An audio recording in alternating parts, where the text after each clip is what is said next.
Good morning mga boss. Merong isang nag-request sa akin si Boss Kate, yung kaibigan natin, no? So nag-message siya sa atin sa Messenger, sa ating sa Facebook natin na sabi niya, Boss Dave, gawan mo nga ako ng tutorial kung paano gumawa ng bahay sa pag-layout or sa pagmamaso. So kung mapapansin nyo, itong pader, di ba wala pang palitada to, wala pang plastering. Paano nga ba natin papalitadahan yan na ilagay natin sa hulog? Okay, ilalagay natin sa tama. Paano ba natin ipaplastering to? Hindi po basta-basta na porket may nakita kayong ganitong pader ay pwede nyo na kagad pahiran ng pahiran. So, may proseso po tayo dyan mga busing. Yan po ay inili-layout po yan. Okay? Kung mapapansin nyo po, sa unang pagkakadali ko dito, para lang po sa akin ako, hindi po ako magaling na masuno, hindi po ako magaling sa construction. May alam lang po kung konti. Ang una ko pong binanatan dito, yung beam, yung biga. Okay? Yung beam po natin yung nakikita nyo sa taas. Ay okay na po. Okay? Yan no? Makinis na yung beam natin. Tapos, ang hindi pa nadadali dito, yung pader, yung wall natin. So, paano nga ba natin to i-layout at paano nga ba natin to ilagay sa hulog? Kung napapansin nyo, meron na akong hulog na nilagay. Hindi na muna tayo akit doon sa taas kasi gagaling pa tayo ng handa, ng tungtungan. Pagka mag-layout kayo mga boss, may nakita kayo may tansina dito. Ayan o, may tansina. Kasi nilagyan ko na yan siya, nil-layout ko na siya. For video ngayon ay kailangan ko lang ituro sa inyo. Lalo-lalo na kay Boss Kate kasi gusto niya daw matuto. Okay? So, ang gagawin nyo mga boss, magpako kayo dito, magbaon kayo ng concrete nail. Tapos, concrete nail din dito sa baba. Dito sa baba, ito yan. Maglagay din kayo ng concrete nail dito. Tapos, nakatapat dun sa concrete nail dun sa taas. Tapos, itatapat nyo yung hulog dun ito. Okay, so bago kayo maglagay ng hulog, ay ang gagawin nyo ay magtali muna kayo ng tansi. Ito. So, yan. For example, nakatapat na, mayroon na siyang tansi. Okay? So, saan ba natin kukunin yung layout nito? Ang iba, ang diskarte po ng iba ay gumagamit ng eskwala dito. Yan. Kung gumagamit po yung iba, gumagamit ng eskwala dito. Okay? Kung ito ay nasa hulog, yung kulong, ito pakita mo. Kung itong kulong ay nasa hulog, gumagamit yung iba ng eskwala. Okay? Yan yung diskarte. At yung iba naman, dahil nga nasa hulog yung beam natin, itong biga, ilayo mo ng konti, baka ako.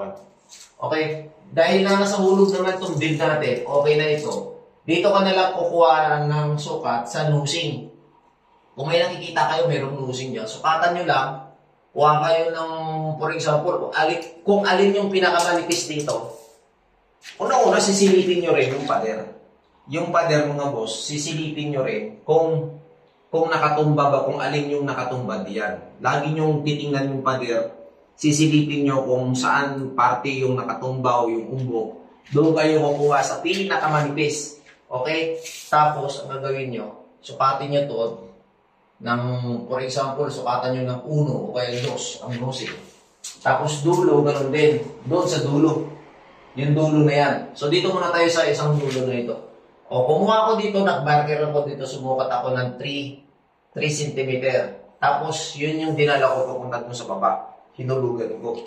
So, paano ba siya mailagay sa hulog? Gumamit nga tayo ng ganito, yung matulis yung dulo, hulog ang tawag nito. Hindi ko alam kung anong tawag nito sa English, mga boss, no? So, for example, ang kinuha mong sukat doon ay 3 cm. Ito na yun, halimbawa lang ito yung pakong nito. Ito yun, yung nandun sa taas. Hindi lang tayo pwede umakit kasi masyadong mataas, no? So, kuha ka ng 3 cm dito. Ayan, no? Okay, 3 cm. Okay, 3 cm. Tapos, dadalhin mo rin siya dito sa baba. 3 cm din. Ano yung sukat dun sa taas? Yun din yung sukat dito sa baba. 3 cm din. Okay, yan, no? 3 cm. So, walang nagbago. Dapat yung hulog mo rito, hindi nagalaw to. Yan, itatapat mo lang. Kung ang sukat mo rito sa baba ay sumubra sa 3 cm, i-adjust mo yung tansi, itong tansi. Iurong mo. Alright? So, mayroon pang ibang option kung paano i-layout yan.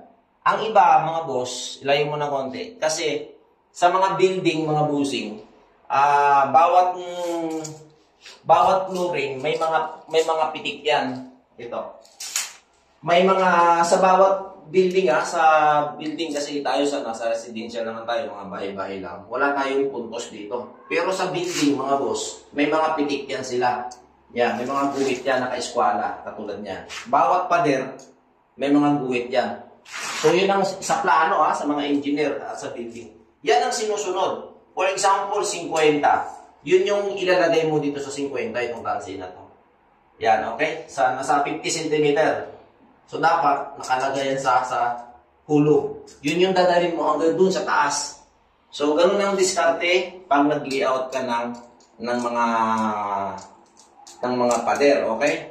Sa wall. Sa kulong, pag mga ganitong kulong, may mga puntos din ito dito sa building, Tandaan nyo, sa building may mga puntos yan. Depende. May mga pitik na tinatawag yun dito, may marker yan. Alright? So, alam ng mga engineer at nakalagay sa plano kung ilan ang dapat mong kukunin diyan. For example, 20 cm ay kailangan 0020. Dadalhin mo yan dun sa taas. Hanggang sa taas. Kaya ihuhulog mo siya. So, ganun lang kadali. So, susunod nating video ay ituturo natin, panoorin nyo ito sa YouTube. Sundan nyo sa YouTube kasi i-upload ko sa YouTube ko. Sa susunod, ituturo ko sa inyo kung paano naman itali itong tanse. Okay, may diskarte dito kung paano itali yung tanse. Alright? So, tingnan nyo lang sa susunod na video ko. Abangan nyo dahil ituturo ko sa inyo. Tutorial natin yan. So, special request ito sa aking kaibigan, kay Boss Kate. Sabi niya kasi doon sa aking sa message, Boss, paano ba maggawa ng bahay? Kasi gagawa daw siya ng kanyang kwarto para siya na lang daw gumawa. Okay? So, nag-request siya ng tutorial kung paano daw mag-plastering ito. Hindi kasi basta-basta yung punas ko ng punas ng simento dito. Kailangan ilagay mo sa tama. At of course, pag magpalitada ka, ay gagamit ka ng bara. So, ang ginagawa mo, ganyan. Pag nagkuhan ka, babarahin mo yan. Yan, okay? Babarahin mo. Katulad niyan. Kapag may mga sobra-sobra dyan na halo, kailangan mong ilagay sa ayos at barahin mo yan. Para hindi bumukol. Tapos, ang kalalabasan niyan, ganito na. Ito, pakita mo to. So, ito yung ginawa natin kahapon. Nilagay natin sa hulog. Okay na. Diba? Ang walang nito, medyo makapal ito kasi nga hindi ko nakuha sa daya ito. Gawa ng sariling bahay ko naman. Hindi ko pwede dayain. Alright, so nilagay ko sa ayos talaga siya. Kaya umabot mahigit isang sakong simento ang naubos nito, isa't kalahati. Kaya makapal. So maraming salamat mga boss Thank you so much sa panonood. Sana kung meron kayong mga request na video about sa mga construction na trabaho about sa mga bahay, i-comment nyo lang dito sa comment section sa baba para magawa natin ng tutorial video para sa inyo, special mga bossing. Kasi ang mga video ko naman ay hindi ako mahilig mag-tutorial. Pero kung may request kayo, gagawa natin. Remember po, hindi po ako magaling sa construction. Medyo mayroon lang po ako alam ng konti. Okay, maraming salamat. Thank you so much. God bless everyone.